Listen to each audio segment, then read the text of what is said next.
اللہ کے نام سے جو سراسر رحمت ہے، جس کی شفقت ابدی ہے۔ لوگوں، اپنے اس پروردگار سے ڈرو جس نے تمہیں ایک جان سے پیدا کیا اور اسی کی جنس سے اس کا جوڑا بنایا،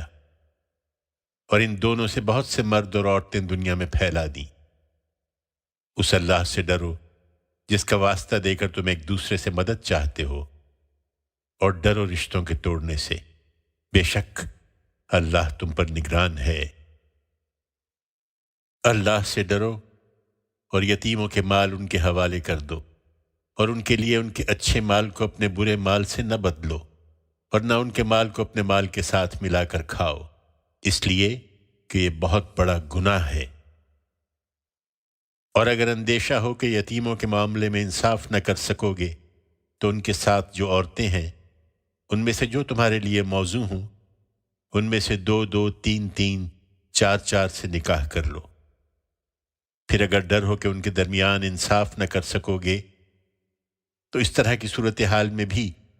ایک ہی بیوی رکھو، یا پھر لونڈیاں جو تمہارے قبضے میں ہوں۔ یہ اس کے زیادہ قریب ہے کہ تم بے انصافی سے بچے رہو، اور ان عورتوں کو بھی ان کے مہر دو، مہر کے طریقے سے۔ پھر اگر وہ اس میں سے تمہارے لیے اپنی خوشی سے کچھ چھوڑ دیں تو اس کو البتہ تم مزے سے کھا سکتے ہو۔ اور یتیم اگر ابھی نادان اور بے سمجھ ہوں تو اپنے وہ اموال جن کو اللہ نے تمہارے لیے قیام و بقا کا ذریعہ بنایا ہے، ان بے سمجھوں کے حوالے نہ کرو۔ ہاں، ان سے فراغت کے ساتھ ان کو کھلاؤ، پہناؤ، اور ان سے بھلائی کی بات کرو، اور نکاح کی عمر کو پہنچنے تک ان یتیموں کو جانچتے رہو۔ پھر اگر ان کے اندر اہلیت پاؤ تو ان کے مال ان کے حوالے کر دو، اور اس اندیشے سے کہ بڑے ہو جائیں گے ان کے مال اڑا کر اور جلد بازی کر کے کھا نہ جاؤ۔ اور یتیم کا جو سرپرست غنی ہو اسے چاہیے کہ اس کے مال سے پرہیز کرے، اور جو محتاج ہو وہ اپنے حق خدمت کے طور پر دستور کے مطابق اس سے فائدہ اٹھائے۔ پھر جب ان کے اموال ان کے حوالے کرنے لگو تو ان پر گواہ ٹھہرا لو، ورنہ حساب کے لیے تو اللہ کافی ہے۔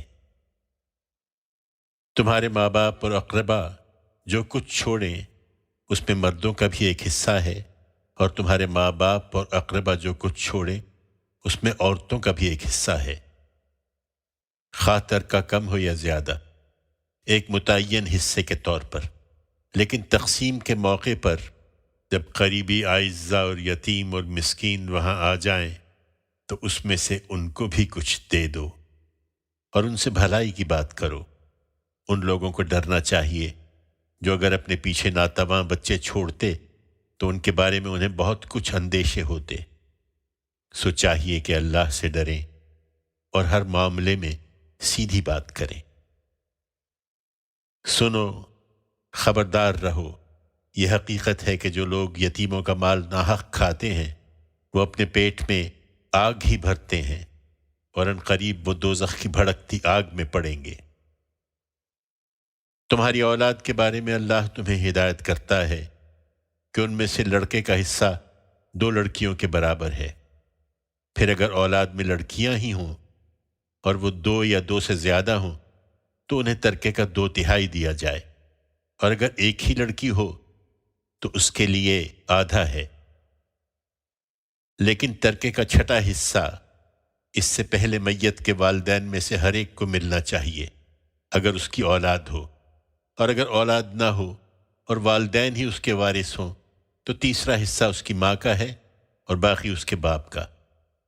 لیکن اس کے بھائی بہن ہوں تو ماں کے لیے وہی 6واں حصہ ہے اور باپ کے لیے بھی وہی 6واں حصہ۔ یہ حصے اس وقت دیے جائیں جب وصیت جو اس نے کی ہو وہ پوری کر دی جائے، اور قرض اگر ہو تو ادا کر دیا جائے۔ تم نہیں جانتے کہ تمہارے ماں باپ اور تمہاری اولاد میں سے کون بلحاظ منفعت تم سے قریب تر ہے۔ یہ حصے اسی بنا پر اللہ نے مقرر کر دیے ہیں، اس لیے کہ اللہ علیم و حکیم ہے۔ اور تمہاری بیویوں نے جو کچھ چھوڑا ہو اس کا آدھا حصہ تمہیں ملے گا اگر ان کی اولاد نہیں ہے، اور اگر اولاد ہے تو ان کے ترکے کا 1/4 تمہارا ہے، جبکہ وصیت جو انہوں نے کی ہو وہ پوری کر دی جائے، اور قرض اگر ہو تو ادا کر دیا جائے، اور وہ تمہارے ترکے میں سے 1/4 کی حقدار ہیں اگر تمہارے اولاد نہیں ہے، اور اگر اولاد ہے تو تمہارے ترکے کا 8واں حصہ ان کا ہے، جبکہ وصیت جو تم نے کی ہو وہ پوری کر دی جائے، اور قرض اگر ہو تو ادا کر دیا جائے۔ اور ان وارثوں کی عدم موجودگی میں اگر کسی مرد یا عورت کو اس سے رشتہ داری کی بنا پر وارث بنا دیا جاتا ہے، اور اس کا ایک بھائی یا بہن ہے، تو بھائی اور بہن ہر ایک کو 6واں حصہ ملے گا، اور اگر وہ ایک سے زیادہ ہوں تو 1/3 میں سب شریک ہوں گے، اور باقی اس کو ملے گا جسے وارث بنایا گیا ہے، جبکہ وصیت جو کی گئی ہو پوری کر دی جائے، اور قرض اگر ہو تو ادا کر دیا جائے بغیر کسی کو نقصان پہنچائے۔ یہ حکم ہے اللہ کی طرف سے، اور اللہ جاننے والا ہے، وہ بڑا نرم خو ہے۔ یہ اللہ کی ٹھہرائی ہوئی حدیں ہیں، ان کا لحاظ کرو اور یاد رکھو کہ جو اللہ اور اس کے رسول کی فرما برداری کریں گے انہیں وہ ایسے باغوں میں داخل کرے گا جن کے نیچے نہریں بہتی ہوں گی، وہ ان میں ہمیشہ رہیں گے، اور یہی بڑی کامیابی ہے۔ اور جو اللہ اور اس کے رسول کی نافرمانی کریں گے اور اس کی ٹھہرائی ہوئی حدوں سے آگے بڑھیں گے انہیں وہ آگ میں ڈالے گا جس میں وہ ہمیشہ رہیں گے، اور ان کے لیے رسوا کر دینے والی سزا ہے۔ اور تمہاری عورتوں میں سے جو بدکاری کرتی ہیں ان پر اپنے اندر سے 4 گواہ طلب کرو، پھر اگر وہ گواہی دے دیں تو انہیں گھروں میں بند کر دو یہاں تک کہ ان کی موت آ جائے یا اللہ ان کے لیے کوئی راستہ نکال دے۔ اور جو مرد و عورت تمہارے لوگوں میں سے اس جرم کا ارتکاب کریں انہیں ایذا دو، پھر اگر وہ توبہ کریں اور اصلاح کر لیں تو ان سے درگزر کرو، بے شک اللہ بہت توبہ قبول کرنے والا ہے، اس کی شفقت ابدی ہے۔ یہ بات البتہ واضح رہنی چاہیے کہ اللہ پر توبہ قبول کرنے کی ذمہ داری انہی لوگوں کے لیے ہے جو جذبات سے مغلوب ہو کر کوئی گناہ کر بیٹھتے ہیں پھر جلدی ہی توبہ کر لیتے ہیں، سو وہی ہیں جن پر اللہ عنایت کرتا اور ان کی توبہ قبول فرماتا ہے، اور اللہ علیم و حکیم ہے۔ اس کے برخلاف ان لوگوں کے لیے کوئی توبہ نہیں ہے جو گناہ کیے چلے جاتے ہیں یہاں تک کہ جب ان میں سے کسی کی موت کا وقت قریب آ جاتا ہے اس وقت وہ کہتا ہے کہ اب میں نے توبہ کر لی ہے۔ اسی طرح ان کے لیے بھی توبہ نہیں ہے جو مرتے دم تک منکر ہی رہیں، یہی تو ہیں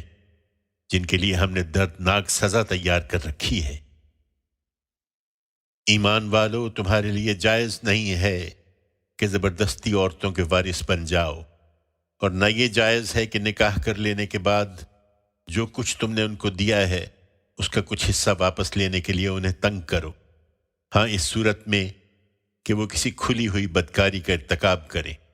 اور ان سے اچھا برتاؤ کرو، اس لیے کہ اگر تم انہیں ناپسند کرتے ہو تو ہو سکتا ہے کہ ایک چیز تمہیں پسند نہ ہو اور اللہ اسی میں تمہارے لیے بہت کچھ بہتری پیدا کر دے۔ اور اگر ایک بیوی کی جگہ دوسری بیوی لے آنے کا ارادہ کر لو اور تم نے ان میں سے کسی کو ڈھیروں مال بھی دے رکھا ہو تو اس میں سے کچھ واپس نہ لو، کیا تم بہتان لگا کر اور کھلی ہوئی حق تلفی کر کے اسے لوگے؟ اور کس طرح لوگے جبکہ تم ایک دوسرے کے آگے بے حجاب ہو چکے ہو اور وہ تم سے پختہ عہد لے چکی ہیں؟ اور جن عورتوں سے تمہارے باپ نکاح کر چکے ہوں